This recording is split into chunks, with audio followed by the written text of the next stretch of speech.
Welcome to the Oakland County Megacast. I'm Tyler Kieft, welcoming you to our live 5 days a week look into everything Oakland County.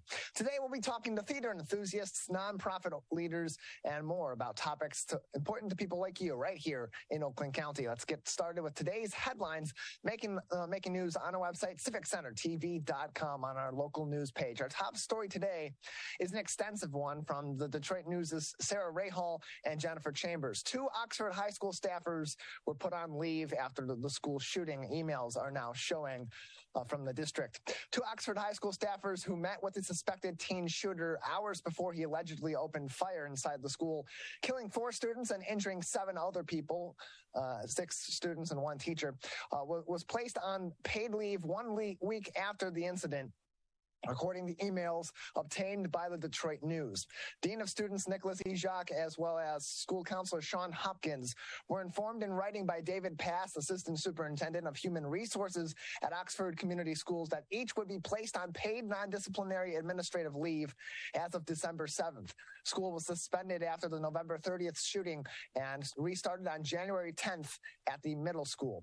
Quote, the district experienced a tragic event on November 30th, 2021 that resulted in the death of 4 students and injuries to 7 others. You were involved with a meeting with the student and his parents and the assessment of the student on November 30th, 2021, the email states to Ejak. Quote, given the severity of the situation, personal threats and well-being, and the ongoing internal and external investigation, you were placed on non-disciplinary, non-duty leave of absence effective immediately. You will be notified upon conclusion of the investigation, and closed quote, Pass wrote. Ejak and Hopkins were the first known Oxford High School staffers to have been placed on leave in the wake of the shooting. It is not clear if they have been cleared or returned to school. School officials did not respond to a request for an update on their status or comment on if other OHS staffers were also placed on leave after the shooting. Ejak and Hopkins are no longer part of the district's public online employee listing, however. No one has resigned or been fired in the wake of the shooting at the district. Then Superintendent Tim Throne retired, and new Superintendent Ken Weaver, who came up to the high school the day of the shooting, took over the district in March. The shooter's parents, James and Jennifer Crumbly, had been called to the school, on the morning of November 30th because of teachers' concerns about their son's behavior, including watching violent videos, searching for ammunition on his phone, and scrawling disturbing drawings and words on his math homework. The shooter explained to officials that he did not pose a threat to himself or others, shot guns as a hobby, and the drawing was for a video game that he was creating. Unconvinced, school officials asked the teen's parents to remove him from the school and seek mental health counseling for their son. The couple refused, saying that they had worked that day and that their son was handed his backpack and then allowed back to class. Less than 2 hours later, investigators said he pulled a handgun his parents had purchased for him earlier in the month from his backpack, exited a restroom, and began opening fire. What the emails detail: on December 4th, Pass sent Ejak an email requesting a meeting on December 6th and writing, quote, I would like to discuss additional details regarding your interactions with the suspect and next steps from here, end closed quote.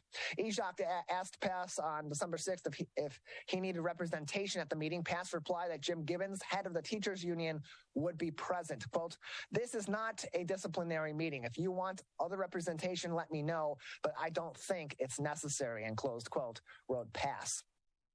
Hopkins received an identical letter, except it was stated that he met with the alleged shooter on November 29th and a November 30th meeting with the teen and his parents. Hopkins was told by Pass that his non-disciplinary, non-duty leave of absence, quote, was the best course of action, end closed quote, according to a December 7th email.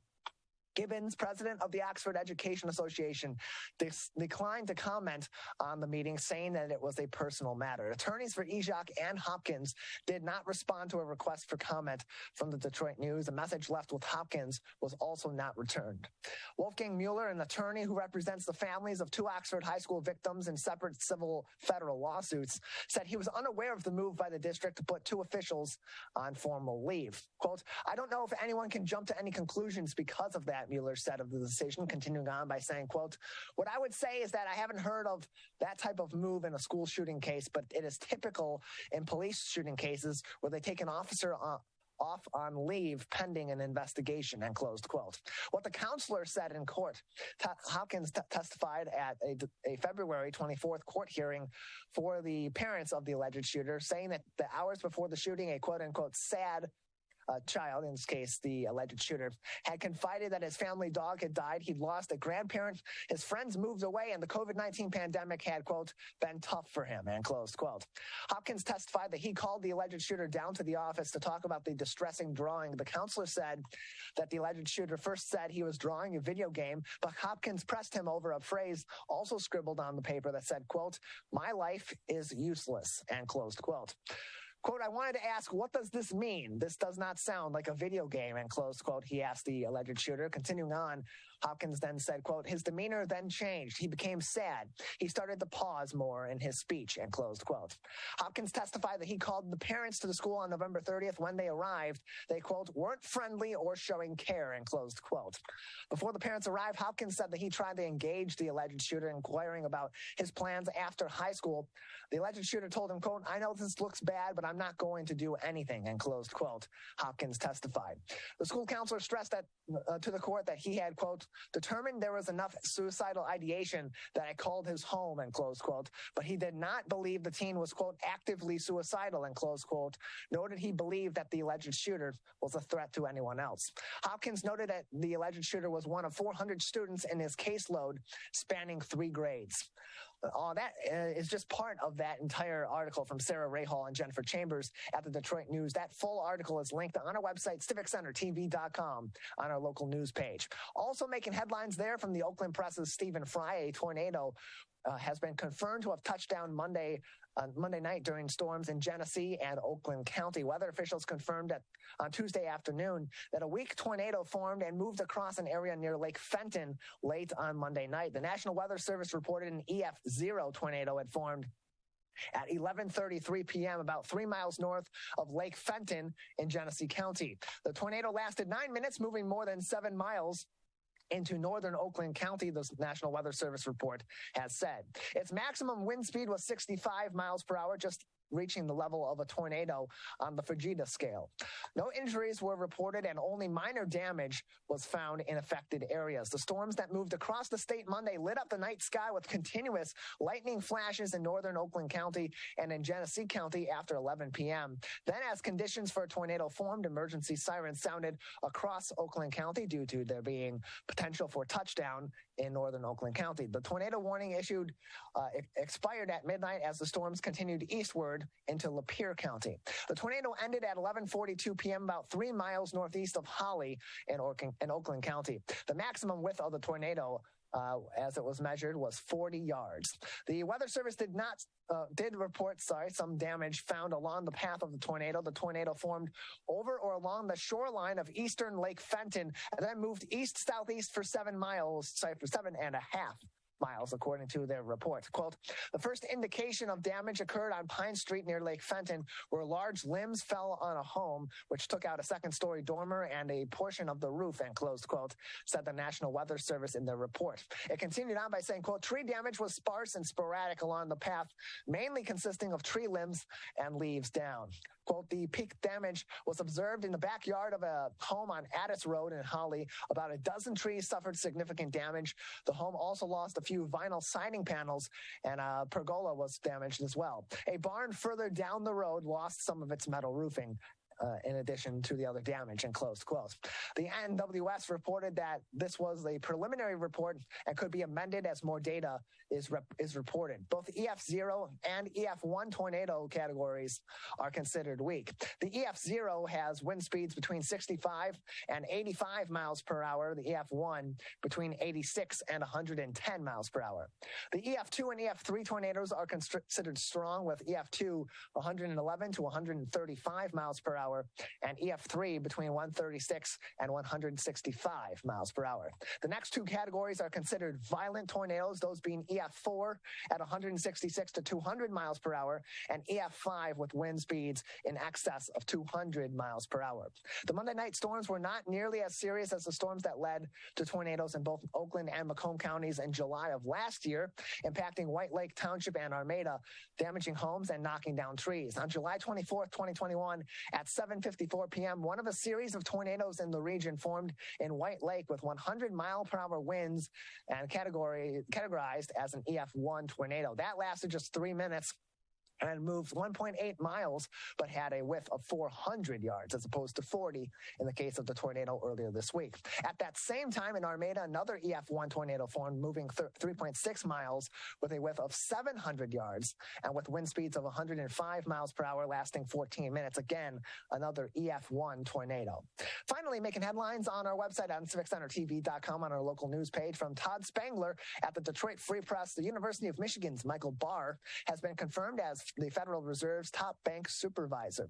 Michael Barr, dean of the University of Michigan's Gerald R. Ford School of Public Policy, was confirmed in a bipartisan vote in the U.S. Senate Wednesday to be the chief banking supervisor for the Federal Reserve Board. Barr was confirmed in a vote of 66 to 28 in the Senate as 21 Republican senators joined the 43 Democrats and 2 independents voting to accept his nomination. A former assistant Treasury Secretary during the Obama administration, Barr was nominated by President Biden after his first nominee for the job, Sarah Bloom Raskin of Maryland, was turned back by Republicans in the Senate. Barr joins Michigan State University economist Lisa Cook on the Federal Reserve Board. In May, she became the first black woman to join the board in its history on a narrow 51-50 party line vote. Of course, 51-50, that meaning that the vice president, who serves as president of the Senate, Kamala Harris, was the deciding vote in favor of that nomination. Barr was nominated this spring to become a governor of the Federal Reserve Board and its vice chair for supervision, a role that he helped create as part of a financial reform effort put in place after the Great Recession more than a decade ago. He also joins the board at a time when it's wrestling with raising interest rates and the face of inflation at its highest level in over 4 decades. His term as vice chairman of supervision runs for 4 years, and his term on the Fed's board of governors runs through 2032. The Fed sets monetary policy for the nation. Barr also holds the distinction of being the Roy F. and Jean Humphrey Prophet Professor of Law at the University of Michigan Law School. Michigan lawmakers praised Barr's selection and his confirmation with U.S. Senator Gary Peters, a Michigan Democrat, saying, quote, his leadership and experience will play a key role in strengthening our economy and supporting families in Michigan and across the country, end close quote. Additionally, our other Democratic U.S. Senator, Debbie Stabenow, said, quote, during his time at the U.S. Treasury, he worked extensively to prevent a future financial crisis. His experience and thoughtfulness make him a great fit. I'm confident he will continue to ensure that we have a stable economy on the Federal Reserve Board as the vice chair for supervision, end closed quote. Barr will also take an unpaid leave of absence from the University of Michigan, retaining his faculty appointments. The school said he plans to return after serving his term on the Federal Reserve Board of Governors. All those headlines making news on our website, civiccentertv.com, as well as those ever helpful links to up-to-date and accurate information on COVID-19 from the Centers for Disease Control and Prevention, the Michigan Department of Health and Human Services, and the Oakland County Health Division at the top of the page on our local news page at civiccentertv.com. We have a great program ahead on this Thursday edition of the Oakland County Megacast. Up next, I'll be joined by Jennifer Ward from the Birmingham Village Players, and then at the bottom of the hour, Cindy Cohen from Kids Kicking Cancer joins us on the program. That's all coming up next. You're watching and listening to the Oakland County Megacast. Let's relish these moments, made possible by the COVID-19 vaccine.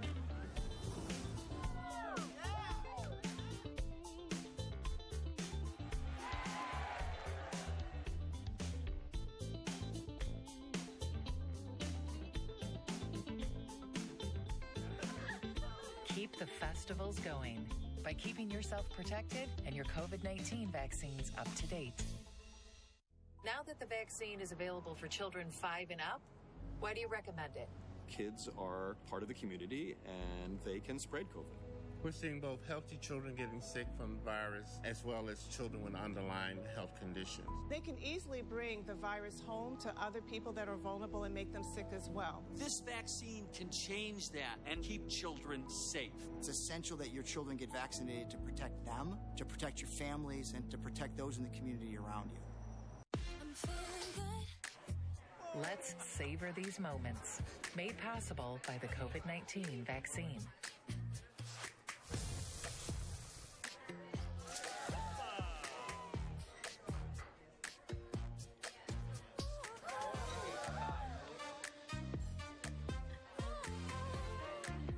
Keep the dining out going by keeping yourself protected and your COVID-19 vaccines up to date. Can I ask you a question? Why do you want to get the COVID-19 vaccine? I don't like getting sick. The virus will die. It will be easy to not catch it. Keep my family safe and keep playing soccer. Because I love being vaccinated. What's your hope for everyone? I hope everybody gets the vaccine to keep safe and strong. Be happy, having fun everywhere. Everyone stay safe and hope you get the vaccine. Wondering what to say to someone who's been sexually assaulted or abused? I believe you. I'm so sorry this happened. It's not your fault. Confidential and anonymous help is available at the Michigan Sexual Assault Hotline. Connect with us 24/7. Call 855-VOICES-4 or text 1-866-238-1454 for help. Learn more at michigan.gov/voices4. Let's relish these moments, made possible by the COVID-19 vaccine.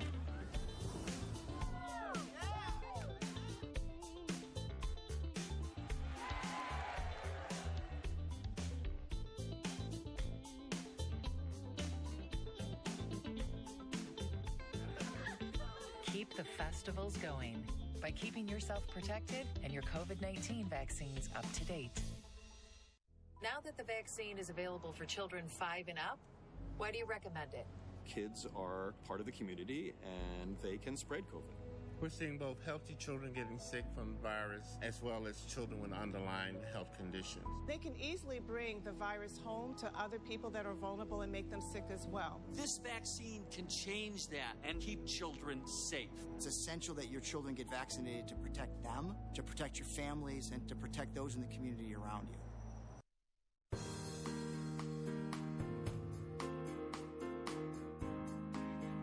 Welcome back to the Oakland County Megacast, our live daily 1-hour show about all things Oakland County. I'm Tyler Kieft. Learn more about the program on our website at civiccentertv.com on our Megacast page, where you'll find information on our entire network of stations, including My Michigan TV. You can also find all of our programs and each individual interview on demand there as well. Before we get going on our next interview, I do want to point you to our good friends at the Oakland Press. We had an article in our headlines segment today that's on our website, civiccentertv.com, on our local news page that's linked to an Oakland Press article. While you're there, go to the homepage and you can go and pull up an article from Peg McNichol at the Oakland Press that's talking about many college hopeful students in Oakland County and some of the help that they've received from Oakland Community College, from the Oakland County itself, and other organizations locally. It includes some information about Jared Barnett, who we previously had right here on the Oakland County Megacast, and his interview is actually linked in that article. So thank you to Peg McNichol for providing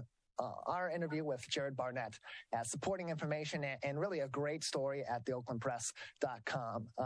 And you can find all that information right there, or just go to our website, civiccentertv.com, on our local news page. We'll bring that article there. We'll get that posted on that article on our website there shortly, so that you can link directly to it from our website at civiccentertv.com. Joining us now on the Oakland County Megacast is Jennifer Ward. She is one of many local theater enthusiasts participating in the Playwrights at Work one-act festival that's coming up at the Birmingham Village Players July 29th through the 31st. Jennifer, thank you very much for being with us today. Thank you. Thank you for having me. I'm excited to talk to you. Yeah, I appreciate having you on. So first off, how did you get involved with the Birmingham Village Players? Have you always been a lover of the theater, or was this something that you just kind of picked up in the community and really enjoyed?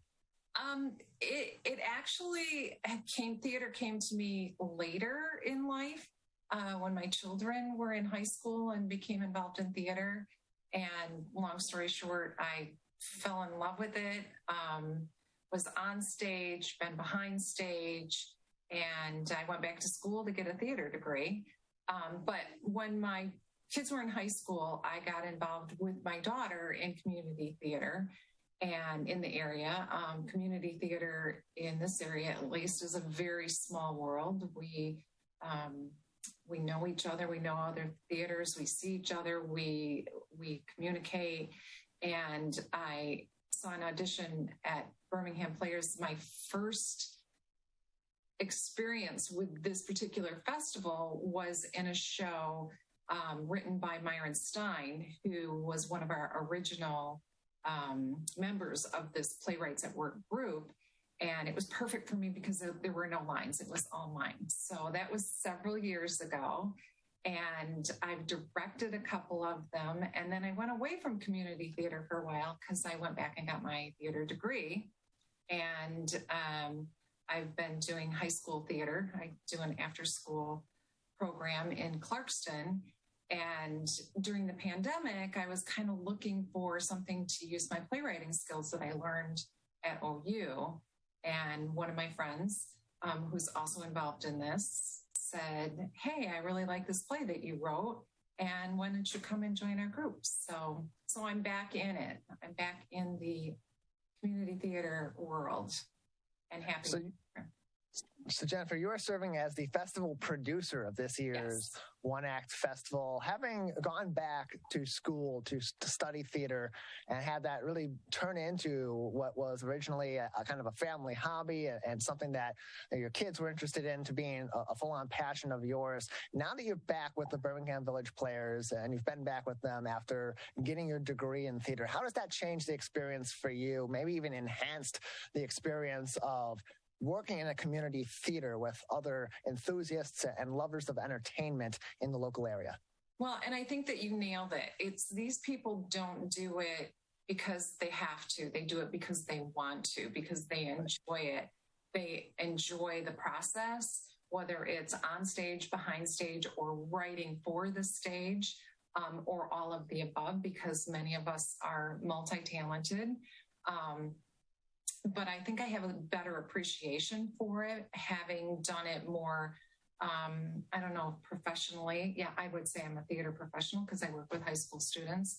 But I think I'm better equipped to enhance the process for the people that I work with and more understanding of how it all works so that I'm a better person to work with me. So I think I've learned a lot, and doing this One Act Festival is a great opportunity for me to be invested, but in a small way, because I'm busy with my job in the wintertime. But in the summertime, this is a perfect opportunity for me to be all in and help everybody out. And as producer, I kind of work with everybody that's involved. So that's it's fun to have. I love putting everything together. So we're joined by Jennifer Ward, the festival producer of the Birmingham Village Players One Act Play Festival presented by Playwrights at Work.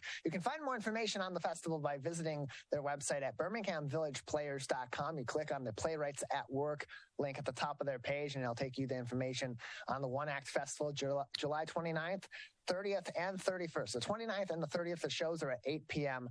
31st, it is a matinee at 2 p.m. Plenty of one-act plays, a lot of variety, actors, writers, all across the local area who are participating in this local theater extravaganza at the Birmingham Village Players. And of course, we're joined by the festival producer, Jennifer Ward, who's also one of the playwrights in this year's One Act Festival. Jennifer, you wrote us a play entitled Not My Son. Can you give us a synopsis of that play and what sparked you to write this story and made it for you? I have to tell this story. I always start a play with a what if. And sometimes I have to imagine the what if, and sometimes the what if came to me. And in this particular case, this what if came to me in a conversation with somebody I work with who was talking about their nephew and the anniversary of their passing. And so I asked what's the story? And so this particular story is based in fact.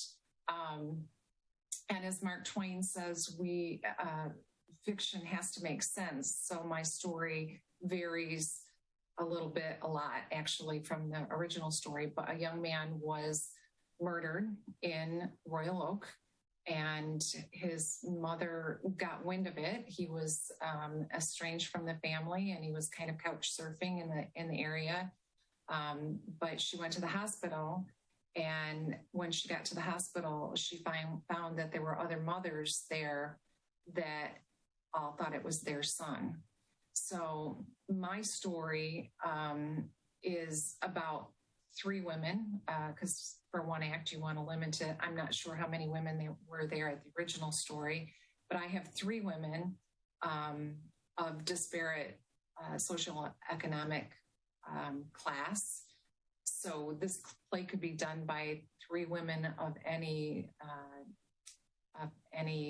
race, class, social standing, and it would work. But it's 3 women, one more wealthy, one that's more of a blue collar worker, and one who is just scrapping her life together. And the 3 women show up at the hospital, and they are all wondering if it's their son that's in triage and badly injured. And until the hospital is able to identify them, identify the boy, the 3 women don't know. So the story has a nurse and a detective who help solve the mystery of whose son it is, whether it's one of the 3 or somebody else's altogether. So I don't want to give it away. But So what about this story do you hope resonates with the audience? What sort of messages, what sort of themes are you hoping to get across to the audience, and hopefully they learn from having seen Not My Son? The 3 women all love their sons. And the 3 sons, none of them are perfect. And they form, the 3 women, in a very short amount of time, form a bond. I strongly believe that you can't have enough mothers in your life, that it takes a village to raise a child, and that village doesn't have to include people who are the same as you are. As a matter of fact, we're made stronger by having a variety of people in our kids' lives. Our kids are made stronger, and are we? And the lessons that we learn from watching another mother and how they raise their child is also a little bit of it. And I just hope people resonate with the feeling of how desperate one might be, thinking that their child may die, and having other people feeling the same way, and being able to come together and support one another in their despair.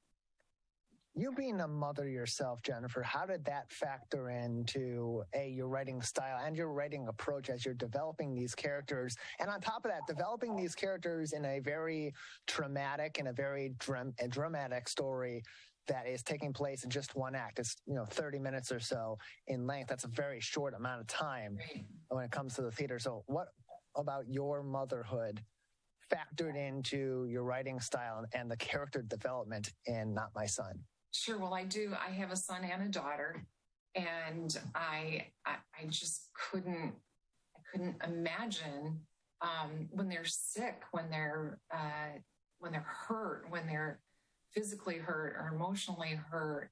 You just want to take care of them. And in the rehearsals that I've watched, I get teared up every time, and it's not my son, but it would tear me apart to think that my son or my daughter is being cared for, and I cannot be there to help. And I'm sorry, I've lost track of what your question was, Tyler, but because I get very verklempt even seeing it. I wrote it quite a while ago, but the women that are portraying these 3 moms are really capturing the essence of what I know I would feel if I were in those shoes. So as a playwright, they're getting it. That makes me feel great that my words are relating to them as well. And that's what really is so special about creative storytelling, whether it is theater or film or television, however it is. You really are, from a writer's standpoint, you write what you know, and what you don't know, you try to put yourself in that scenario in any way that you possibly can to coherently develop characters and realistically develop characters in a way that people will resonate with. And especially in a one-act play, and you touched on this briefly, especially in a one-act play, being that it is in such a condensed period of time, how did you approach writing this particular story without rushing the emotion and certainly the trauma that these characters, particularly these three women, are undergoing? Well, the one thing, the what if, which was, what if my son was in the hospital? That's my first process when writing a play. But my second thing, I had to have the overall idea, but my first bit is the conflict.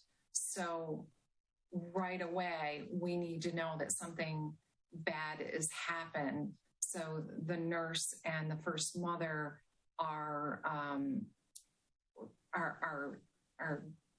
bickering over, I need to see my son. If I can just see him, I'll know. So starting right off the bat, the audience knows something traumatic has happened, and she's the mom, and this nurse is trying to be sympathetic, but also trying to do her job in a emergency room setting. So right away, the audience should be like sitting up going, oh my God, what's going on? What's happening? And as the other people enter the scene, it's the same thing. It's the conflict. It's just each one hits it. The exposition is in part how the women talk, the words that they use, and part of it is the way they're costumed and the way that they act. And that's a little bit in words that are written that the audience wouldn't see, of course, at the beginning, but it's us in the character descriptions. But hopefully it's also that the actors pick that up and the director picks that up in the way that they talk about their son and the way, for instance, one of them, she's picking up her son, or was going to pick up her son from her ex-husband who was dead drunk, and that's why the boy wanted to be picked up. So that gives you really quickly an idea of the woman and her son's situation. So it's tricky, and it's hard to be brief, but I'm also a Winston Churchill fan. That forgive me for the long speech, but I didn't have time to write a short one, and that's how I approach my playwriting. I like to be concise, which is why I'm better at short plays than long ones. We're joined by Jennifer Ward. She is the festival producer for the Birmingham Village Players Playwrights at Work One-Act Play Festival, happening July 29th through the 31st at the Birmingham Village Players on Woodward in Birmingham. You can find more information and purchase tickets for the festival by visiting birminghamvillageplayers.com. You click on their Playwrights at Work link at the top of their page, and there it'll explain not only what the Playwrights at Work group is and how you can get involved, but also how you can get tickets in advance of the show. It'll be $10 for the tickets plus a $1 processing fee. So let's call it $11 tickets at birminghamvillageplayers.com. And you'll get to see and get to experience the storytelling that's filled with emotion, filled with laughter, filled with both and more from original writers right here in your community, your neighbors, your friends, your family that are able to have these opportunities. And Jennifer, just another couple of minutes with you before we need to say goodbye. I want to talk about how great of an opportunity it is to be able to join a group like the Birmingham Village Players. And if people want to get involved, or people maybe are interested in the theater, but they don't know where to start, why should they get involved with a group like the Birmingham Village Players? The Birmingham Village Players has been around. This is going to be, they're approaching their 100th anniversary of doing theater in Birmingham. They're a family. They're members, 30, 40 years. My tenure is quite short compared to a lot of people. They're good people that want to get together and put on good entertainment. And the playwrights at work in particular, they're smart, and they're friendly, and they're encouraging. And there are ways, just by going on the website and clicking and asking questions. But in particular, the playwrights at work, we do readings of our plays to test it out amongst ourselves. And we sometimes have people, and that's kind of how I got into it, was we have people from outside of our group who we know are actors come in and read our work for us so that we can all sit and listen to another voice do it, which is a great way if you're nervous about being an actor, or you like it and you just don't have time to commit. But we meet twice a week on a Monday night, twice a month on a Monday night. So if you want an invitation to come in and read for us, the one act, we do 2 10-minute play presentations that are with a script in hand. So that's a great way if you think you might want to try acting out, or just don't have that time to commit, or the brain RAM to remember lines. That's a great way to be on stage.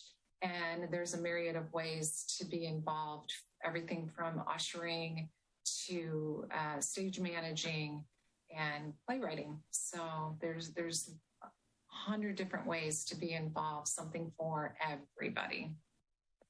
And you get to learn also a little bit about everything in the theater from a supportive environment and a low pressure environment where you can tap in to that creativity and, of course, build your passion for theater and entertainment. We were joined by Jennifer Ward, the festival producer for the Birmingham Village Players Playwrights at Work One-Act Play Festival, happening July 29th through the 31st. Throughout this interview, which you can find on demand later on this afternoon on CivicCenterTV.com on our Megacast page, we've had a QR code linked in this article. You just scan that QR code. It'll take you directly to their Playwrights at Work page at BirminghamVillagePlayers.com, just in case you don't have the capacity or don't want to just go ahead and remember all these different steps. Going to BirminghamVillagePlayers.com, clicking on Playwrights at Work, scrolling down the page for ticket information and how you can get involved as well. You can just scan this QR link that will be on demand, CivicCenterTV.com on our Megacast page, where you'll find this interview later on today. Jennifer, thank you so much for joining us.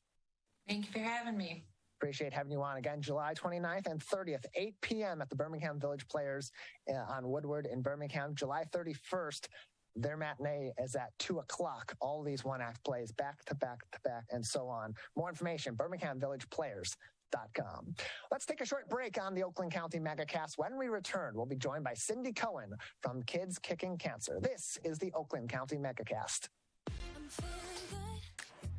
Let's savor these moments, made possible by the COVID-19 vaccine.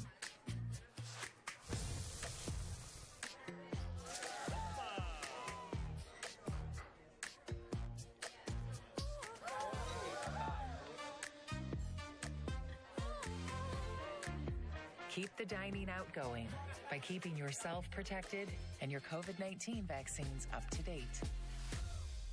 Can I ask you a question? Why do you want to get the COVID-19 vaccine? I don't like getting sick. The virus will die. It will be easy to not catch it. Keep my family safe and keep playing soccer because I love being vaccinated. What's your hope for everyone? I hope everybody gets the vaccine to keep safe and strong. Be happy, having fun everywhere. Everyone stay safe and hope you get the vaccine. Wondering what to say to someone who's been sexually assaulted or abused? I believe you. I'm so sorry this happened. It's not your fault. Confidential and anonymous help is available at the Michigan Sexual Assault Hotline. Connect with us 24/7. Call 855-VOICES-4 or text 1-866-238-1454 for help. Learn more at michigan.gov/voices4. Let's relish these moments, made possible by the COVID-19 vaccine.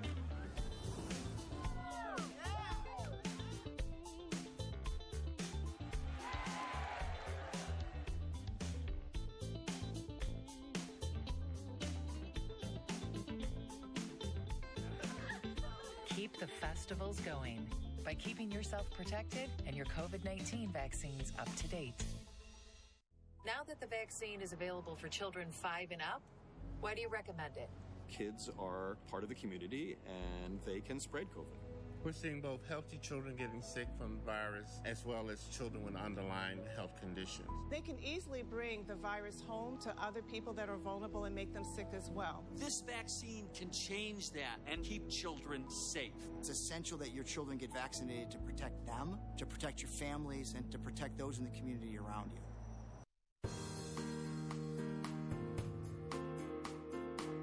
Welcome back to the Oakland County Megacast, our live daily 1-hour show about all things Oakland County. I'm Tyler Kieft. Learn more about the program on our website on civiccentertv.com on our Megacast page, where you'll find information on our entire network of stations, including My Michigan TV. Joining us now on the Oakland County Megacast is Cindy Cohen. She is the Global Program Director of Kids Kicking Cancer. Cindy, thank you very much for joining us today. Thank you, Tyler. Thank you for having me. Appreciate having you on. So first off, tell us a little bit about the background of your organization. What is Kids Kicking Cancer, and what are some of the services that it provides right here in Michigan?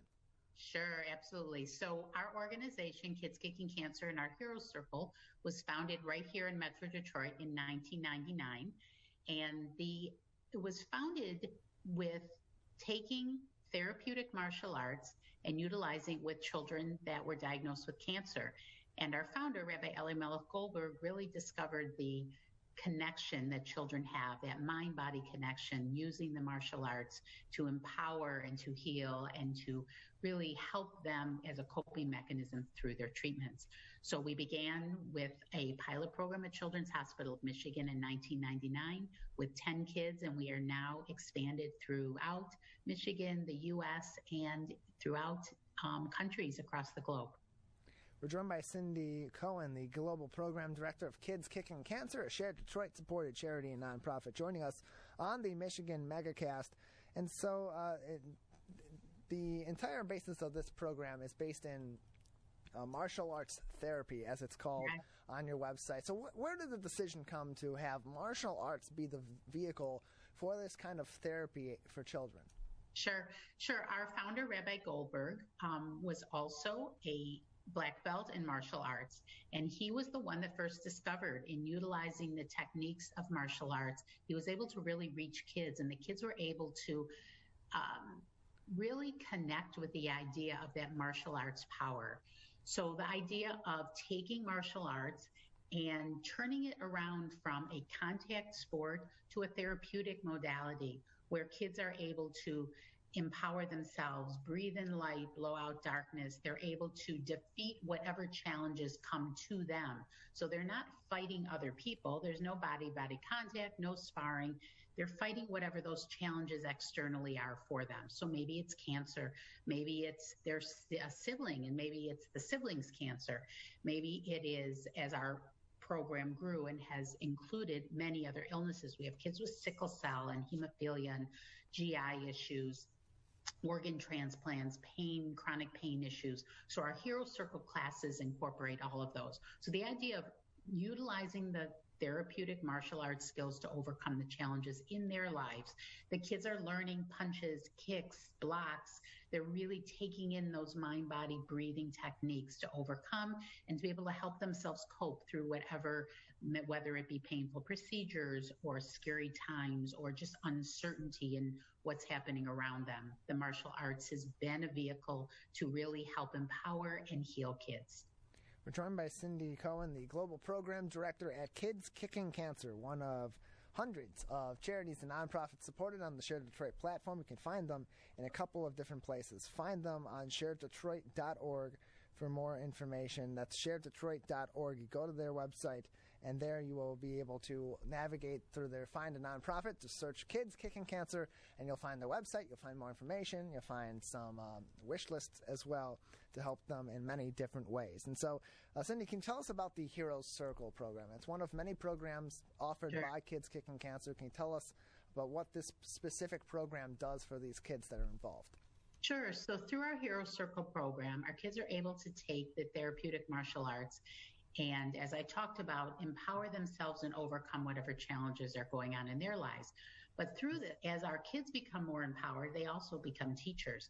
So you'll often see our kids that will be out teaching executives or teaching, might be camp counselors. It might be teaching stressed out, schools stressed out, people in life that just need help managing stress and anxiety in their own lives. So our kids are able to go in there, they're able to teach their breath work, their relaxation techniques, and they're able to explain and teach to others how it is that they overcome the challenges of the physical illnesses in their lives by using the therapeutic martial arts techniques that they've learned, and how anybody can also learn those techniques. So you'll see our techniques are used with, we have a school-based program, and techniques are used there for kids that are dealing with stressors of school and anxiety that goes on with that. And the kids are still able to breathe in the light and blow out the darkness. Adults are able to breathe in the light and blow out the darkness and take control and bring back and really center themselves to cope with whatever's happening around them. So our kids learn and they also teach. And our Hero Circle programs consist of, we work with kids in hospitals, we work with kids in the community, we work with kids one-on-one. Throughout COVID, we really learned the power of virtual like the rest of the world. And our classes are now offered 7 days a week across the globe virtually for children and their siblings to come on, work with martial artists, utilize these techniques, and help themselves through whatever challenges that their illnesses bring them.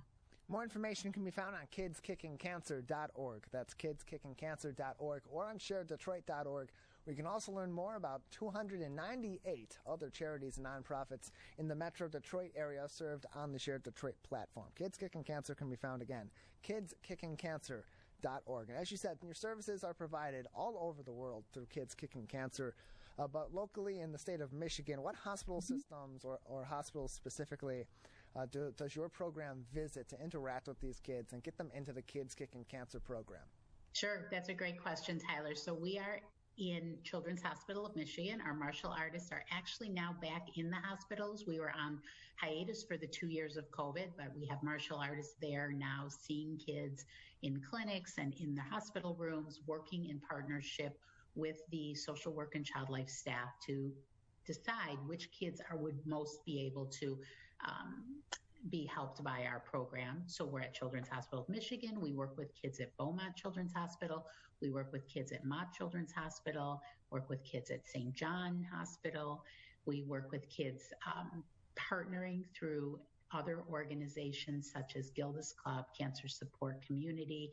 So those are some of our local locations where we work with kids and families. We have classes in non-COVID times. We've had classes at St. Joseph Mercy Oakland and at McLaren Macomb as well in the Wabi Cancer Center. And so, Cindy, who are the martial arts therapists that are supporting these kids? And what's their background as they're coming in? What sort of training are they providing to these kids through martial arts? That's another great question, Tyler. So our black belt our martial artists come to us as black belts. That is a requirement. They come to us, and then we train them. And we have a very comprehensive training in the therapeutic martial arts. So we take that traditional martial arts and we kind of turn it upside down, because there is no contact and there is no sparring and none of those, no board breaking, none of that occurs. But we have an extensive online training that our martial artists go through, and they learn about therapeutic martial arts. They learn about our techniques. They learn about the psychosocial needs of children and families that are dealing with illness. And how does it affect a child? How does it affect their sibling? How does it affect parents and grandparents? We teach them about illness and teach them about loss and teach them about different coping skills and how our interventions can help with all of these. We also train them about working in hospitals and boundaries and confidentiality, so that we take all of our online training, and then our martial artists will apprentice with our current martial artists that we have. We have a chief martial arts therapist, Richard Plowden, who's been very strong in the martial arts world for, I'm going to get this wrong, Sensei Richard, but some between 30 and 40 years that he's been out there, a leader in the martial arts world. We have senior martial arts therapists that are very involved with our training as well. So the martial artists go through an online training, then they apprentice with our current martial artists, and we have different steps that they go through to be able to be checked off and make sure that they are able to successfully deliver our program as well. Once that all happens and they start teaching and we've checked them off, then if they go into hospitals, they also go through hospital orientation. So there's quite a training that goes on to work with our program. We're joined by Cindy Cohen, the Global Program Director at Kids Kicking Cancer, joining us on the Michigan Megacast. More information can be found in two different places.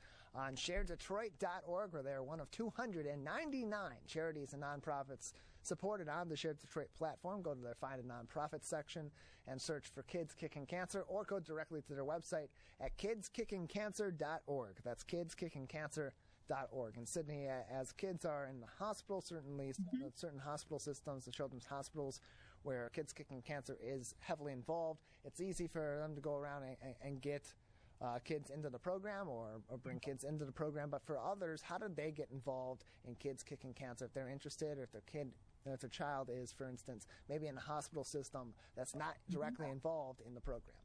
Sure. Well, an easy way, you can always go to our website, kidskickingcancer.org. You will also see coming up, we're going through a branding change, and our website will actually switch to heroescircle.org, but everything will transfer over, so whichever one you go to will work. You can also email us at programs, programs, at kidskickingcancer.org. And we can get your child signed up that way. If you go to our website, there's an online registration form that can be filled out. Again, there's no cost to join our program. We do ask for a physician release only so that we can know what limitations a child might have. All of our classes and programming is adaptable. So our martial artists work with kids in wheelchairs. They work with kids that have balance issues and all kinds of challenges, and our martial artists can adapt. So once again, our website, kidskickingcancer.org, or email directly at programs@kidskickingcancer.org. We're joined by Cindy Cohen, the Global Program Director at Kids Kicking Cancer, joining us on the Megacast. That's kidskickingcancer.org. kidskickingcancer.org. And Cindy, in addition to being the Global Program Director of this organization, you're also the author of 3 books to help children cope with parental illness or death, or even their own illness. Can you tell us about some of these books and how writing these books and being involved with this journey is kind of a culmination of your career? Sure, absolutely. So my background prior to coming to Kids Kicking Cancer, and actually currently, my background is in what's called child life. So I'm a certified child life specialist. I've gone to graduate school. I am certified in that field. And what it is working with children and families and really helping cope with anything, illness, loss, those types of things that go on in a healthcare type of a journey.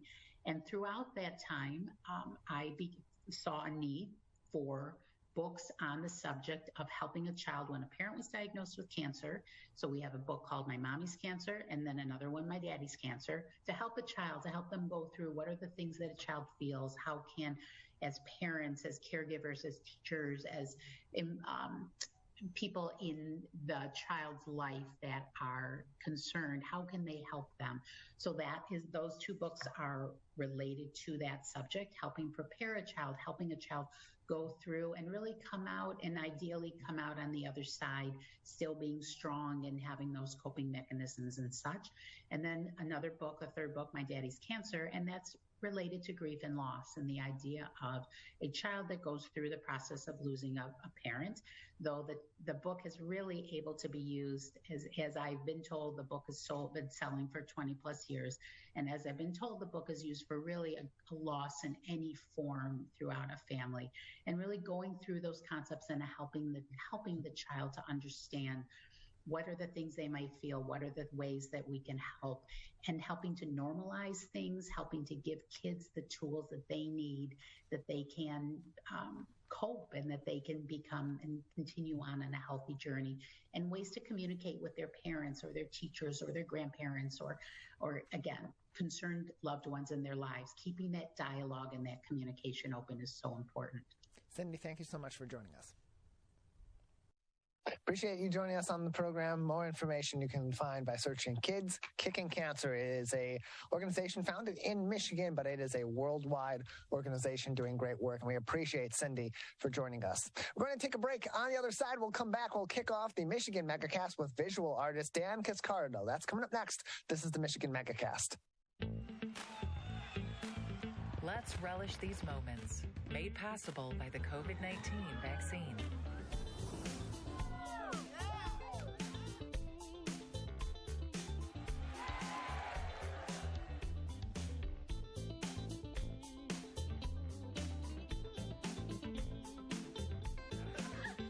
Keep the festivals going by keeping yourself protected and your COVID-19 vaccines up to date. Now that the vaccine is available for children 5 and up, why do you recommend it? Kids are part of the community and they can spread COVID. We're seeing both healthy children getting sick from the virus as well as children with underlying health conditions. They can easily bring the virus home to other people that are vulnerable and make them sick as well. This vaccine can change that and keep children safe. It's essential that your children get vaccinated to protect them, to protect your families, and to protect those in the community around you. Let's savor these moments, made possible by the COVID-19 vaccine.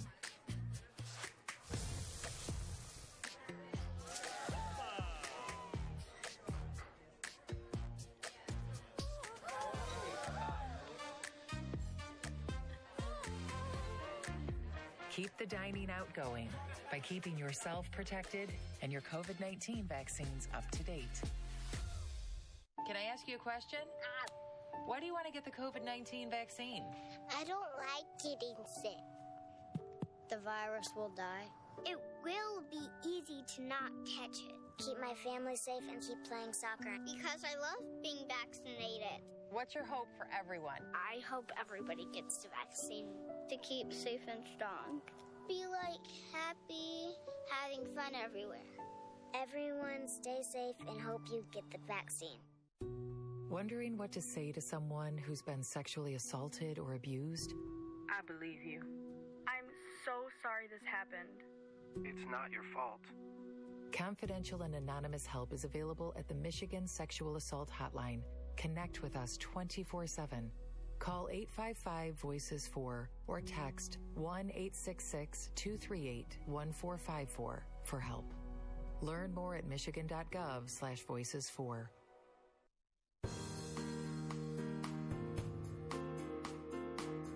Welcome to the Michigan Megacast. I'm Tyler Kieft, welcoming you to our live 5 days a week look into all things Oakland, into all things Michigan. Today we'll be talking to artists, scholars, nonprofit leaders, and more about topics important to Michiganders like you. Learn more on our website at civiccentertv.com on our Megacast link, where you'll find information on our entire network of stations, including My Michigan TV. Joining us now on the Michigan Megacast is one of many artists that you'll find at the upcoming Berkeley Street Art Fest on July 16th. It's just a couple days away. Daniel Cascardo is a visual artist and joins us now on the Michigan Megacast. Daniel, thanks for being with us today. Thank you, Tyler. Appreciate having you on. So you are a visual artist. It's kind of a broad term. Can you explain what kind of art that you produce? Well, I make art that engages your imagination, whether it's black and white or color or mixed media or interactive murals. It's there. I do it to inspire creativity and transform your environment with like a healing, joyful beauty and meaning through the creation of my art. So when did you get started in creating this form of art? What got you into it? What sparks your interest for visual arts?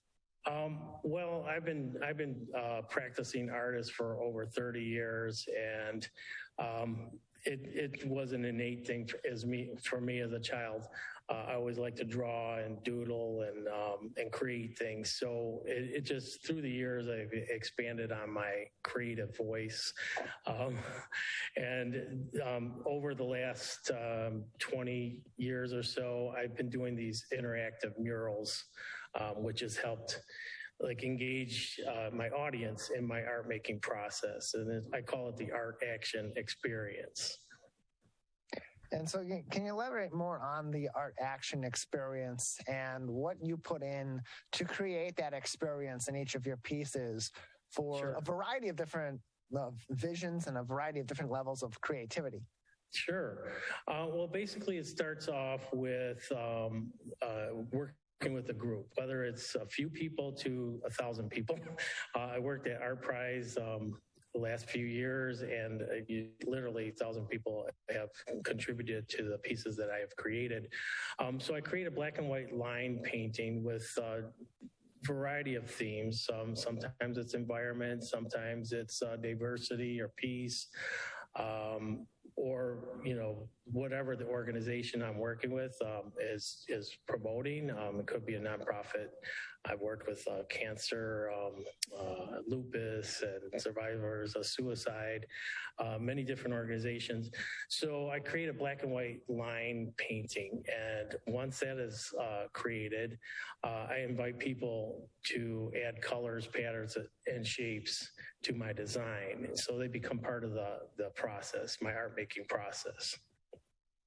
And so at the Berkeley Street Art Fest, which is coming up on July 16th, you're also bringing the art action experience to this particular festival. What can Berkeley Street Art Fest goers expect to experience in this particular engagement at their upcoming show?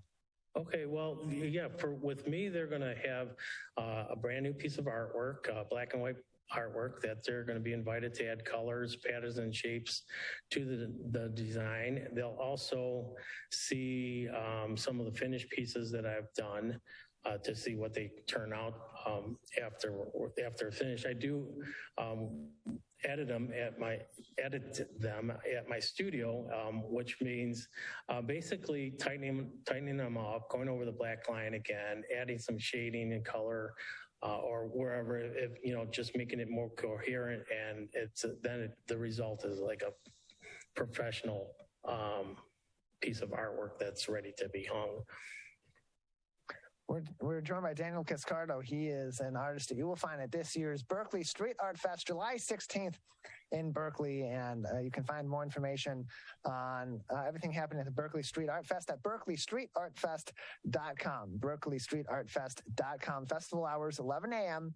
until 5 p.m. And that includes the Artist Awards at 4:45 p.m. Again, 11 a.m. to 5 p.m.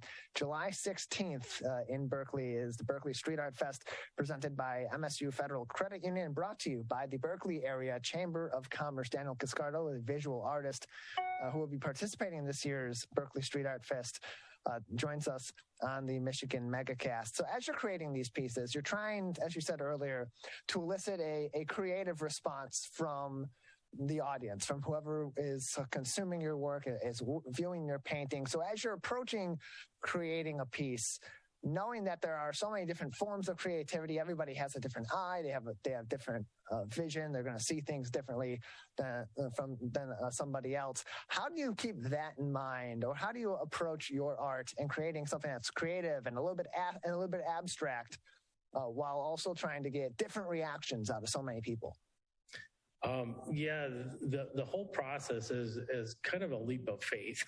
I don't know any other artists that allow people to touch their work. And I came about doing this by working with kids with disabilities and kids and adults. And most of the time they're challenged to just do one individual piece, and they're never working together as a group. So by simply creating a line drawing and allowing people in groups to add on to it, they feel more engaged and part of the process. And so I find that it doesn't matter of their background, their ability, and how old they are or whatever.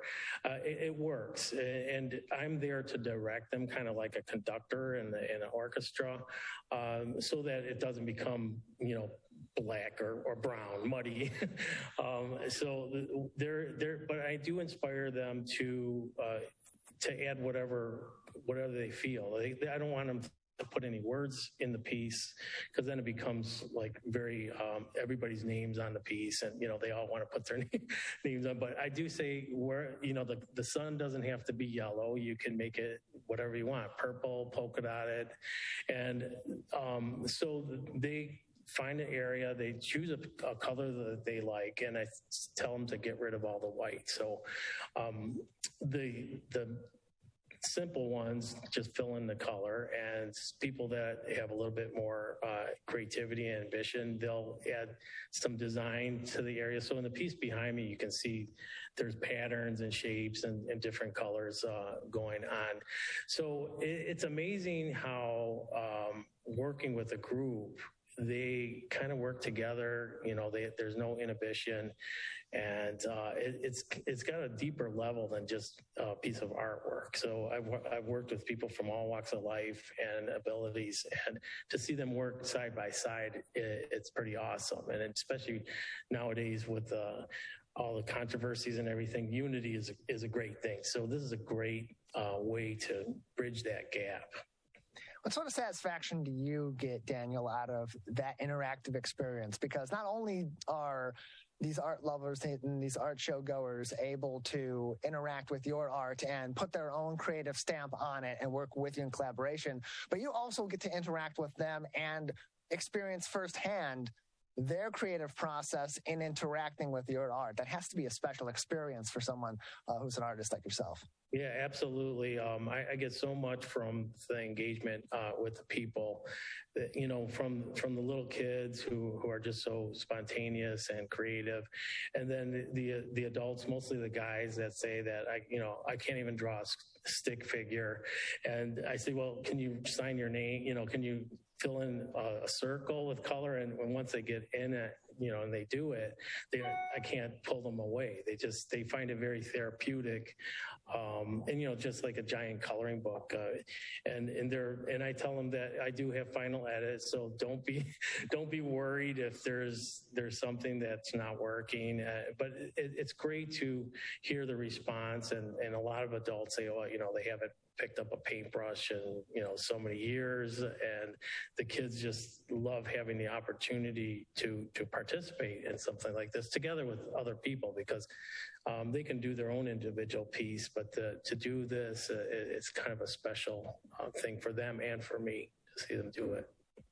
The Berkeley Street Art Fest is July 16th. It's coming up just a few days from now, from 11 a.m. until 5 p.m. Those are the festival hours for those that are going to be participating. And just for reference, as you go into Berkeley for this festival, Coolidge is going to be closed between Catalpa and Beverly for the entirety of this time, including the setup time for artists, which begins at 8 o'clock with the artist check-in. So 11 a.m. to 5 p.m., Berkeley Street Art Fest happening July 16th, presented by MSU Federal Credit Union and the Berkeley Area Chamber of Commerce. More information on all the vendors, all the murals, all the different experiences at this year's Berkeley Street Art Fest can be found on berkeleystreetartfest.com. We're joined by Daniel Cascardo, a visual artist that will be participating in this year's Berkeley Street Art Fest on the Michigan Megacast. And that kind of makes the experience that you have with these art goers, with these people that are interacting with your art and that you're working with in collaboration, making these pieces, it makes each one of them not only have their own variety of creative stamps and their overall meaning from so many different people, but it also adds the element of uniqueness and kind of stamps those relationships that you form at these art shows and at these art experiences. For you as an artist too, knowing from my conversations with other artists for other art shows across the state that interaction is so important. How great of an experience is it for you as an artist to have those cemented memories of the interactions you've had with people that enjoy your art and enjoy participating with your art? It's very satisfying to have those interactions, and even though sometimes the people don't remember what they did, or they say what happened to the piece that they, the color that they put in, the essence of their involvement is still there. The energy that they put into it is still there, and the stories that I get from the people are amazing, and even to the point where they find a healing aspect. And I worked in the hospitals, and they find the therapy that comes from it, and I can see them enjoying it so much. And it's a simple act that they're just coloring, they're just filling in. But I think being around the other people and having the opportunity to express themselves that way has been very fulfilling to them and to me. And some of the stories that, I worked with a group of college students, and they didn't want to leave. They didn't want to go back to class. And it was kind of at the beginning of my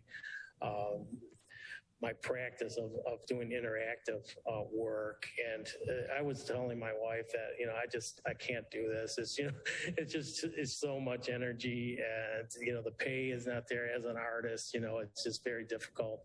And a week or so later, I got a package in the mail, and there was close to 100 letters from these college students, unsolicited, telling how much they loved the experience, and I wish they was there. They can do that all the time. And so that gave me a lot of joy to see that how much it affected those kids. We're joined by Daniel Cascardo. He is a visual artist that will be participating in this year's Berkeley Street Art Fest, July 16th. In Berkeley, 11 a.m. until 5 p.m. Join them for chalk art, shop for the good vendor fair, as well as food and family fun, 11 to 5 in Berkeley. More information on the Street Art Fest's website at berkeleystreetartfest.com. That is berkeleystreetartfest.com for more information on everything happening at the Berkeley Street Art Fest, including Daniel's art action experience. Daniel, just another couple minutes with you before we'll say goodbye today. Anything else as people prepare to go to the Berkeley Street Art Fest and maybe participate in your interactive art experience that they should know before going or be considering as they approach that art action experience? Sure. Come prepared to have fun. It's not just me at the fair. There's going to be other artists, and there's going to be a chalk drawing contest, and Michigan artist David Zinn will be there creating a piece. So come with an open mind and an open heart, and have fun. Well, Daniel, we appreciate your time. Thanks for joining us and previewing your appearance at the Berkeley Street Art Fest, and we'll look forward to seeing you there this weekend. Thank you.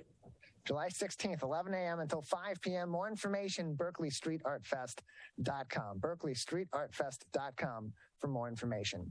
We're going to take a break on the Michigan Megacast. When we come back, addressing gun violence in Michigan and across the U.S. Can we solve the gun violence issue, and what may we be able to do to reduce its widespread impact? Dr. Chris Smith from the Michigan Coalition to Prevent Gun Violence joins us next on the Michigan Megacast. Let's relish these moments, made possible by the COVID-19 vaccine.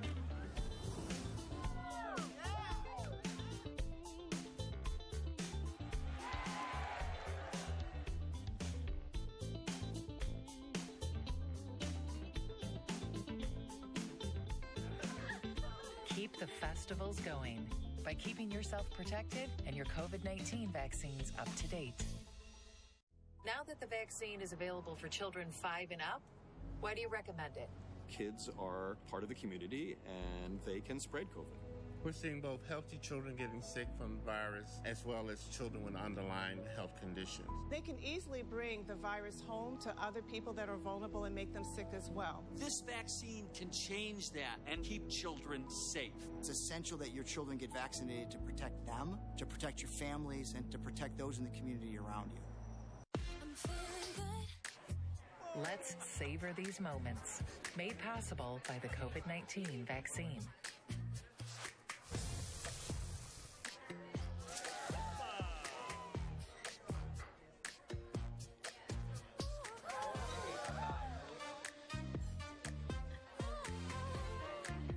Keep the dining out going by keeping yourself protected and your COVID-19 vaccines up to date.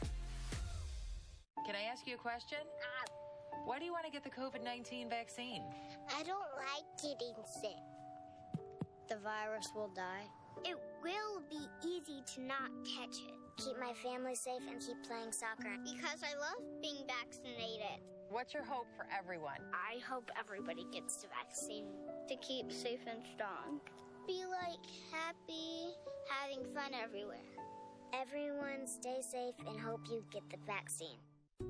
Wondering what to say to someone who's been sexually assaulted or abused? I believe you. I'm so sorry this happened. It's not your fault. Confidential and anonymous help is available at the Michigan Sexual Assault Hotline. Connect with us 24/7. Call 855-VOICES-4 or text 1-866-238-1454 for help. Learn more at michigan.gov/voices4. Let's relish these moments, made possible by the COVID-19 vaccine.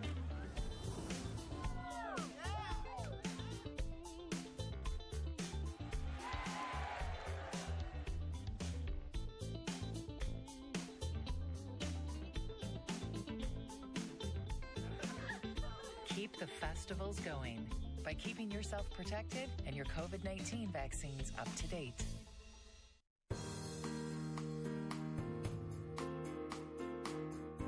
Welcome back to the Michigan Megacast, our live daily 1-hour show about all things Michigan. I'm Tyler Kieft. Learn more about the program on our website at civiccentertv.com on our Megacast page.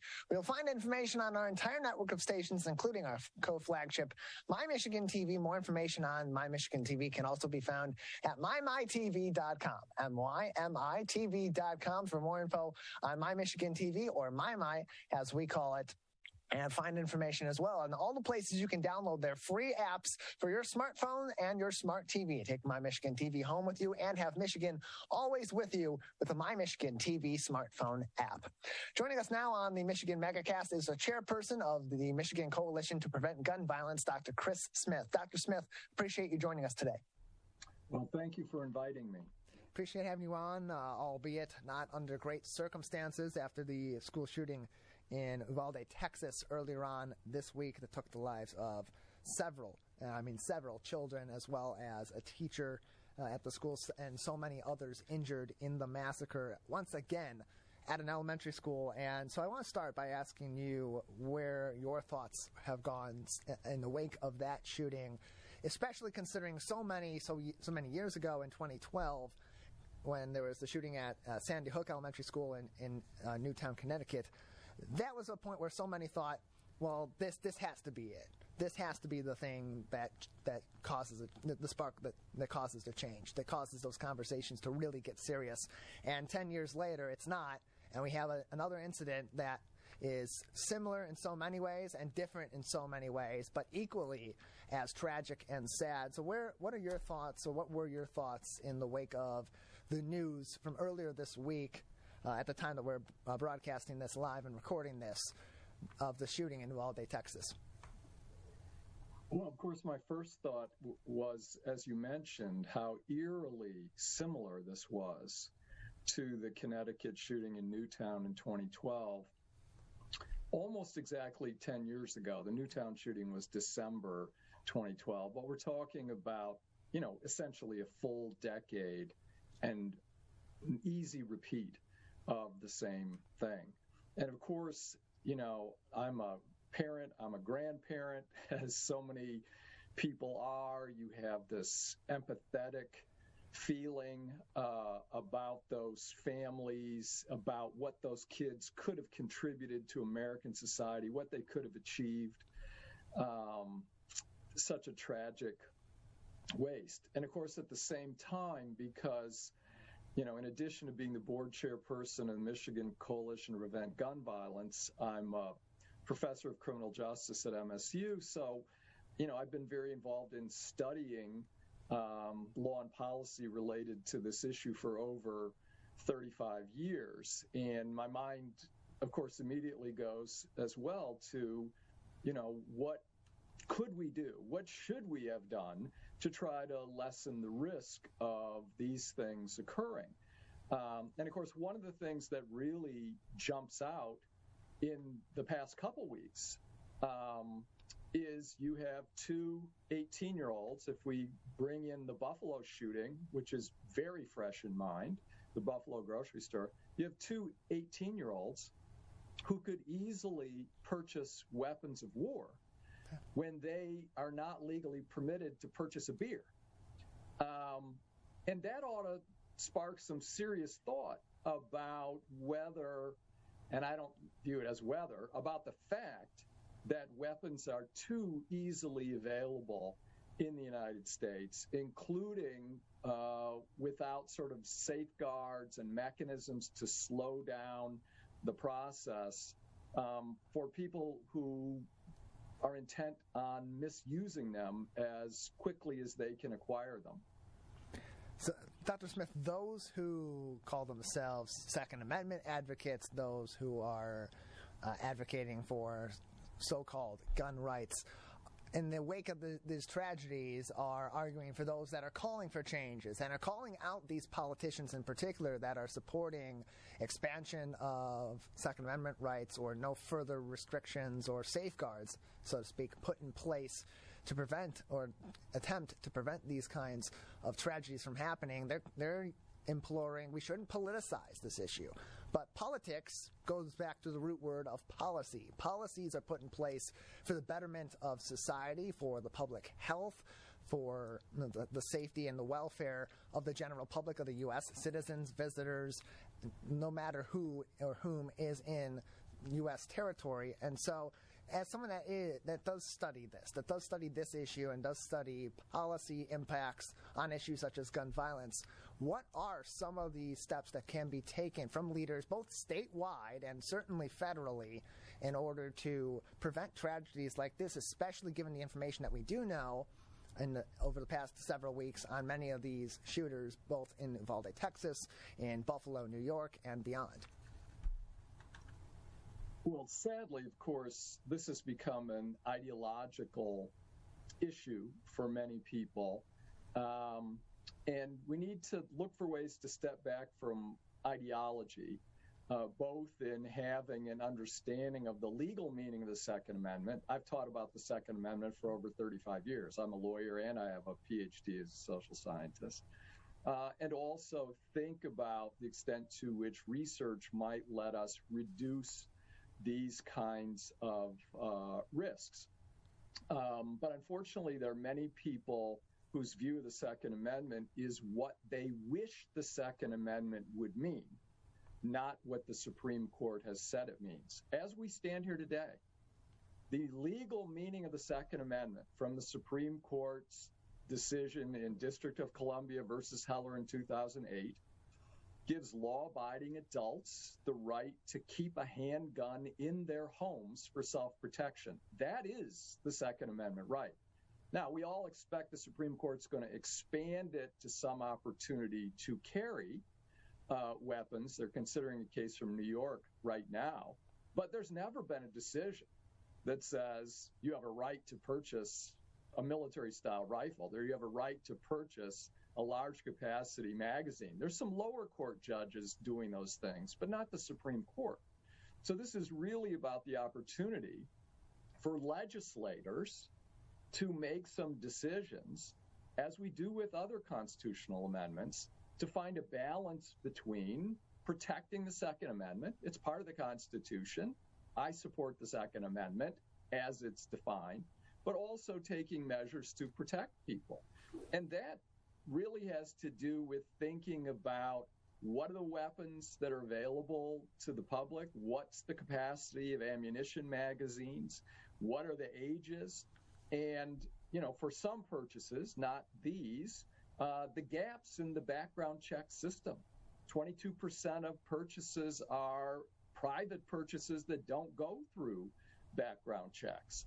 And then we have some unreasonable restrictions in the background check system that say if the bureaucratic process is too slow and takes more than 2 or 3 days, you automatically get the weapon, even if you wouldn't be qualified to purchase it. And we know in Michigan from the Oxford shooting that if we have safe storage laws, we may reduce the risk of adolescents getting a hold of unsecure firearms in their parents' home. Not to say that it prevents those things from happening, but it does create pressure on parents to secure their firearms. And many states have done these things, but Michigan simply is a place that probably is sort of in the middle of the 50 states with respect to laws that think about gun safety. We're not wide open like some states, and we don't have a list of things like some other states do. We're in the middle, but there are some specific things about strengthening background checks safe storage laws, creating a mechanism like extreme risk protection orders. So if there is proof that someone is in crisis, if there's proof that someone is at risk of harming themselves or others, their weapons can be temporarily removed until such time that there is proof that that crisis has passed. Other states have these things. We don't. And so you also, as you mentioned, you have a PhD in social science. And so when we look at the numbers across the board in the U.S., and especially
like many others, could be gerrymandered by one party to ensure that they maintain majority control.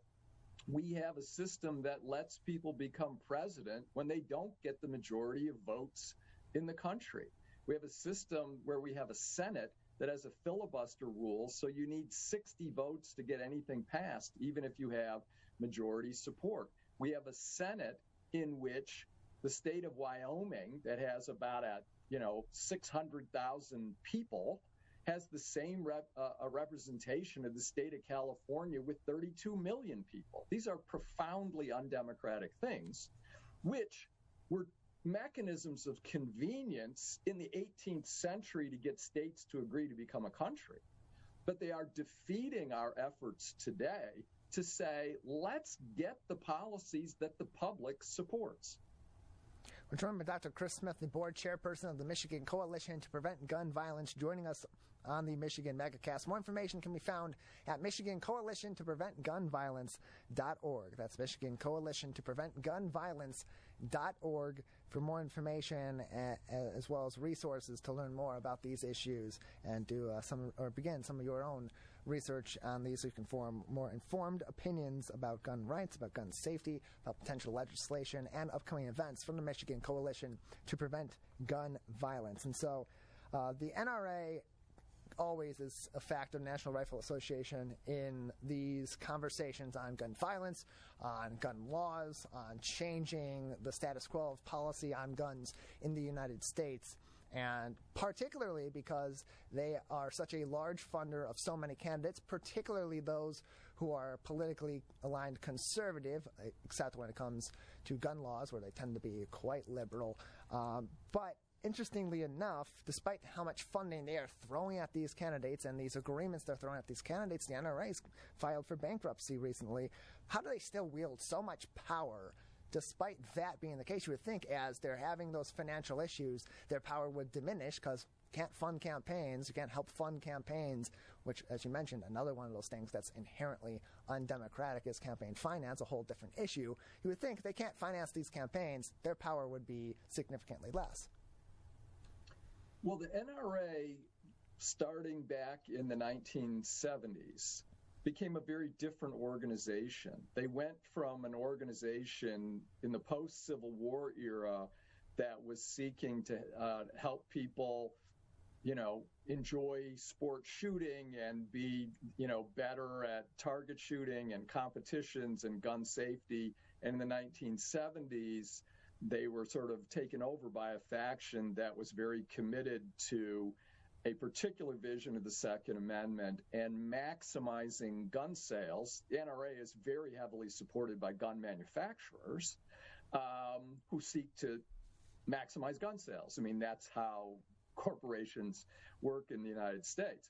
So they've given a lot of money over time, including in recent years. They're experiencing some heat now, of course, because of a lot of evidence of misspending and potential illegal misspending by their leadership on travel and a whole bunch of other things.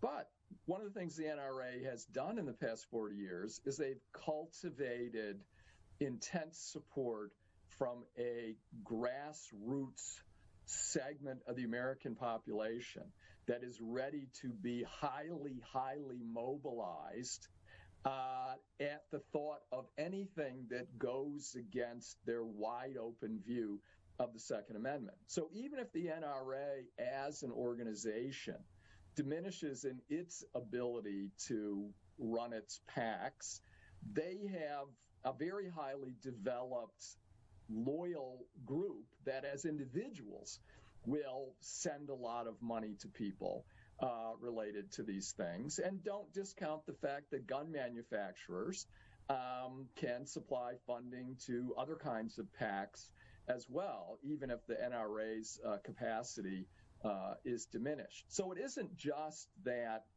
they gave a lot of money over time. It is they also cultivated and reinforced a segment of the population to be highly mobilized in support of their views. If you think about people who are one-issue voters, very often it's people aligned with the NRA who are one kind of one-issue voter.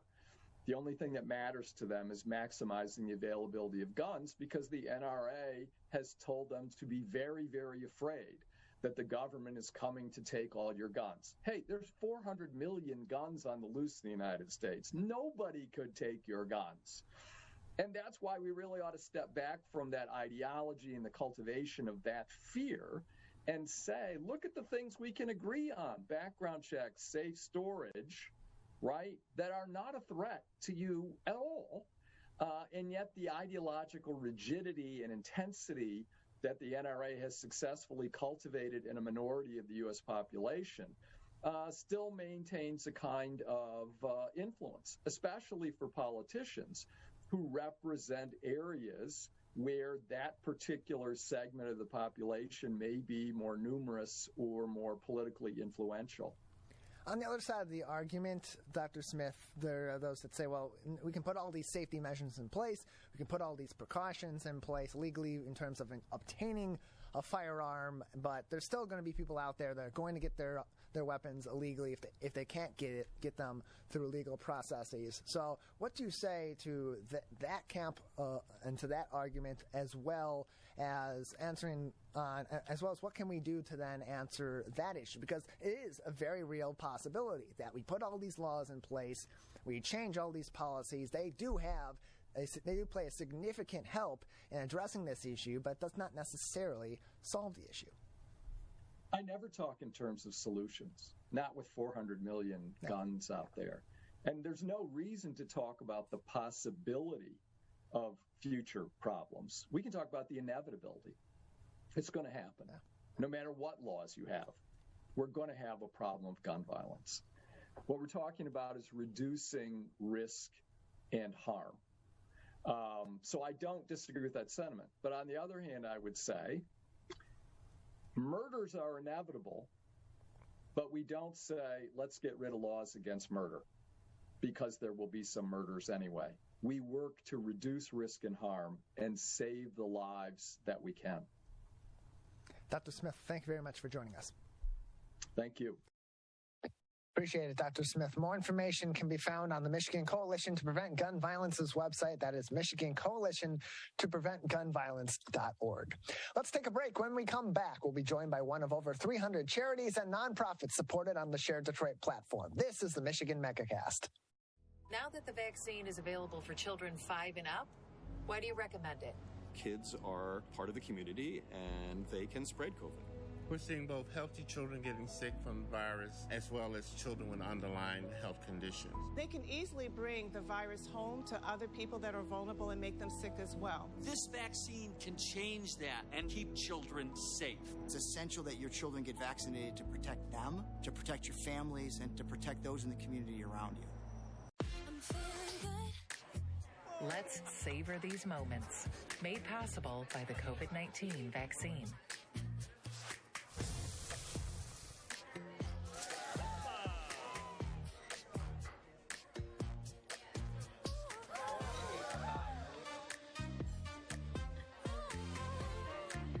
Keep the dining out going by keeping yourself protected and your COVID-19 vaccines up to date. Can I ask you a question? Why do you want to get the COVID-19 vaccine? I don't like getting sick. The virus will die. It will be easy to not catch it. Keep my family safe and keep playing soccer because I love being vaccinated. What's your hope for everyone? I hope everybody gets the vaccine to keep safe and strong. Be happy, having fun everywhere. Everyone stay safe and hope you get the vaccine. Wondering what to say to someone who's been sexually assaulted or abused? I believe you. I'm so sorry this happened. It's not your fault. Confidential and anonymous help is available at the Michigan Sexual Assault Hotline. Connect with us 24/7. Call 855-VOICES-4 or text 1-866-238-1454 for help. Learn more at michigan.gov/voices4. Let's relish these moments. Made possible by the COVID-19 vaccine.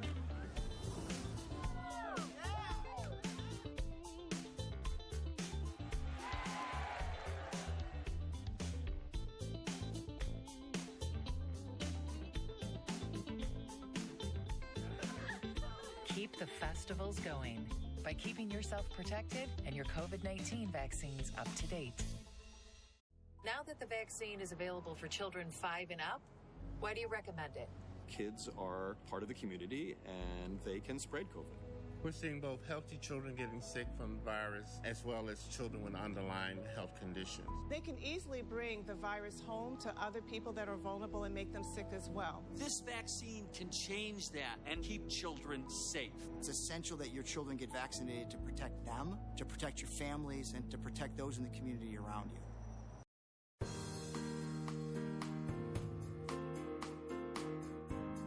Welcome back to the Michigan Megacast, our live daily 1-hour show about all things Michigan. I'm Tyler Kieft. Learn more about the program on our website on civiccentertv.com/megacast, where you'll find information on our entire network of stations, including My Michigan TV. Joining us now on the Megacast is Dunya Barash, Director of Operations at Families Against Narcotics, one of over 300 charities and nonprofits supported on the Share Detroit platform. Dunya, thanks for joining us today. Thank you. Thank you for having us. Appreciate having you on. First off, for those that aren't familiar, give us a little bit of information on the history and the mission of Families Against Narcotics. Absolutely. So Families Against Narcotics started around 2007, and there were many families in the community of Macomb County that got together because they noticed that there was an issue with opioids. And families were recognizing some signs and symptoms among their children. Schools were feeling the effects after a few students had overdosed, and they really felt the need to come together and do something about it. So they met in the basement of a church, and conversations just kind of grew and grew from there. Over the past 14 years, FAN has served over 7,500 folks, connecting them to resources, placing them into treatment, and getting them connected to peer recovery coaching and family coaching as well. We help families and people impacted by substance use disorder and really try and fill in the gaps that some may face when they're trying to access treatment and trying to just deal with the disease of addiction. So, Dania, what are some of those resources, those services, those programs that are offered by Families Against Narcotics to fulfill those missions? Absolutely. So our biggest program that community may be familiar with is Hope Not Handcuffs. So Hope Not Handcuffs is in over 100 police departments across the state of Michigan. We also have a footprint in New York as well. We have 56 police departments there. And essentially, this serves as a safe place for people to go, and they go into their local police department, go to the front desk and say, I'm here because I need help, or I'm struggling with addiction. Can you call an angel? Any variation of that. From there, the police department calls our Hope Line, lets us know that they have a participant in the lobby of the police department, and we send out an angel. So our angels are volunteers that are trained to be dispatched out into the community, and they really sit down and walk the person through the steps of what it takes to get into treatment. This looks different across every community in the state of Michigan. It's not a concise and really easy process.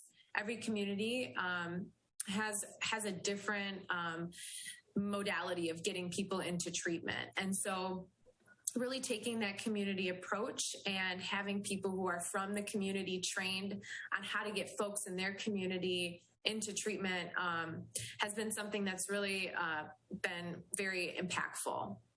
In addition, did you have any questions about that? No, please continue. Okay, awesome. So in addition to that, after we created that program, one of the things we noticed was we want a way to stay connected with people that come through Hope Not Handcuffs.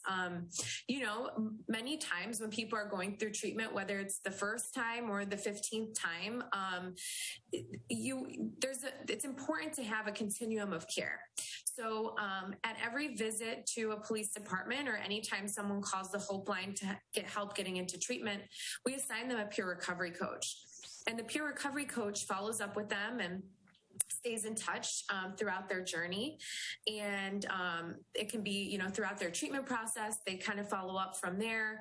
And then they really just help them rebuild some of the different things that have gone on throughout their lives, whether it's housing, finding a job, repairing relationships, and really walking the steps of recovery. In addition to that, we created a family recovery coaching program, because many times families that are going through this process just don't know what to do.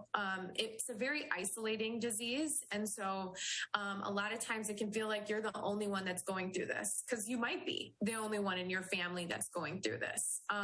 So it's really nice to have a relatable mentor and someone that can really let you know this is a healthy boundary, and this is something that might not be so healthy. And that's been a program that we really value here, because families typically don't know which way to go in these situations. From there, we started a comeback quick response team. So we partner with 18 police departments across the state of Michigan.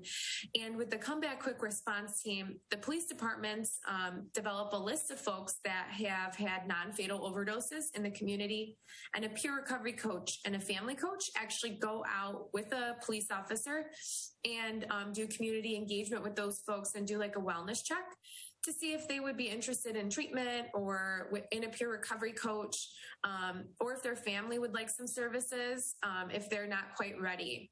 That program has been a really cool way to engage the community, and has also, we've seen in some of our follow-up with our participants, some of their ideas around police officers and community and perception around that have changed once they've engaged with an officer in like a positive way, which is really important for the population that we're dealing with, because many times law enforcement is meeting our folks on the road. So that has been a really awesome program. We have a program called Stronger Together, which is a 12 lessons where families meet across the state. There are virtual meetings that people can find online, and essentially it's a group that kind of takes you through the steps of what you would need as a family member going through this. We have several different programs. Anyone who is interested in learning more about FAN can go on the website and learn more.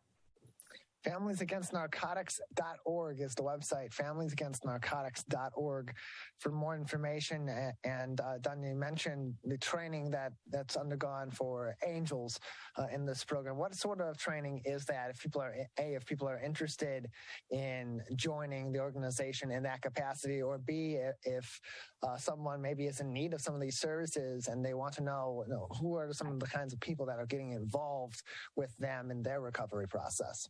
Yeah, that's a really good question. So I think this gives me a wonderful opportunity to tell folks out there that we are definitely always looking for volunteers. I think one of the things that happened to a lot of nonprofits is throughout COVID, we really seen some lesser engagement with our volunteers, and looking for people that are interested and willing to help out. So a Hope Not Handcuffs Angel signs up online, and they go through a background check and kind of take a look at what some of the commitments are with being an angel, going out into the police department, working with people that are struggling with substance use disorder. And our hours are from 8 until 10 p.m. But I think anyone can be a Hope Not Handcuffs Angel as long as they go through the training. We do a Narcan training in the beginning of every single angel training. And then there's a 2-hour training that goes through how to use the iPad and fill out the paperwork within the police department, and really just meeting people where they're at, coming from a non-judgmental place. Many of our angels have experienced this in their own life, whether it's a family member or themselves, or, they come from the helping profession, and this is just something that is really near and dear to their heart. So typically, anyone who is looking for services through Hope Not Handcuffs can expect that this person has an open heart, is just really there to help and help walk them through the process. We have some really awesome volunteers across the state that we so very much appreciate. We're joined by Dunya Barash. She is the Director of Operations at Families Against Narcotics, joining us on the Michigan Megacast. More information can be found on FamiliesAgainstNarcotics.org. It's FamiliesAgainstNarcotics.org for more information. If people want to tap into these services, they want to get help from Families Against Narcotics. You mentioned earlier one of the ways they go to their local police department and make that call for help. What are some other ways that people can engage with Families Against Narcotics to receive some of these services or tap into some of the resources provided by your organization? So there's a few different ways to engage with FAN. We obviously are available via phone.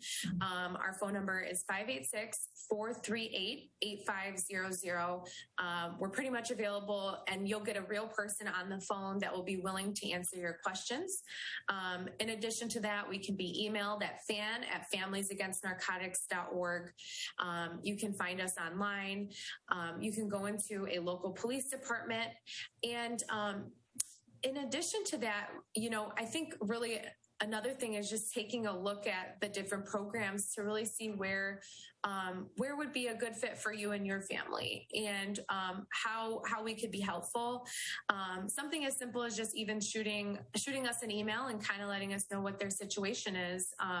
We're more than willing to help, at any time. More information can be found on the website, FamiliesAgainstNarcotics.org. That's FamiliesAgainstNarcotics.org for more information. They are one of over 300 charities and nonprofits supported on the Share Detroit platform. You can also find more information on their services and how you can get involved with Families Against Narcotics by visiting ShareDetroit.org, clicking on there, find a nonprofit link, and then searching Families Against Narcotics for more information. And we're joined by Dunya Barash, the Director of Operations at Families Against Narcotics on the Michigan Megacast. What are some ways at this time that the community can support Families Against Narcotics? Of course, you mentioned the volunteer opportunities as one of the Families Against Narcotics angels. What are some other ways that people out in the community, if they want to support this cause, can support this organization? one of the things that's really important about FAN that makes us really unique is we have chapters across the state of Michigan. And so currently we have about 20 chapters across the state, which can be found on our website under locations. And each one of those chapters meets monthly. And so they typically have a forum that focuses on a new educational topic related to substance use disorder or families or recovery. And at those meetings, you can get connected to peer recovery coaches and family coaches and to the various services that FAN offers. One of the things that we ask is that if community members are interested in this work and if they are stakeholders in the community or people that really just care, to reach out to those local chapters and potentially say that you're interested in being involved, ask how you can help, and really just engage in reducing the stigma of substance use and making it easier for people and families to talk about this problem. We're joined by Dunya Barash, the Director of Operations at Families Against Narcotics. More information on familiesagainstnarcotics.org. You can also find more info at shareddetroit.org. Dunya, just a few more minutes before we'll need to say goodbye, about 2 minutes left. You have a bunch of community events coming up, including a recovery baseball game at Comerica Park, as well as the Hope Classic Golf outing. Can you tell us a little bit briefly about both of these upcoming events? Yeah.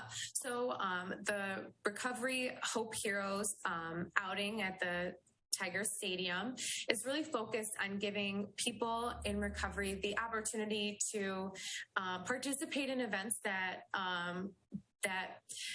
help support their recovery, that they're going out in their community. And these are sober friendly events. And so this is something that we've really been encouraging this year and trying to develop across our Hope Heroes program. Anyone who's interested in signing up can go to familiesagainstnarcotics.org under events.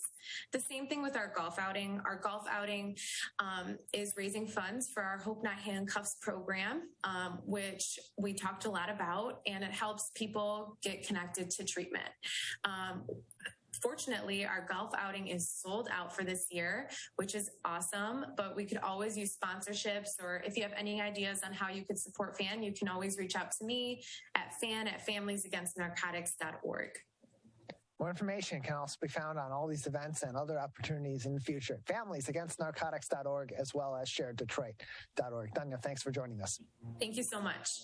Appreciate it. Again, shareddetroit.org or familiesagainstnarcotics.org for more information on this organization, one of over 300 charities and nonprofits supported on the Shared Detroit platform.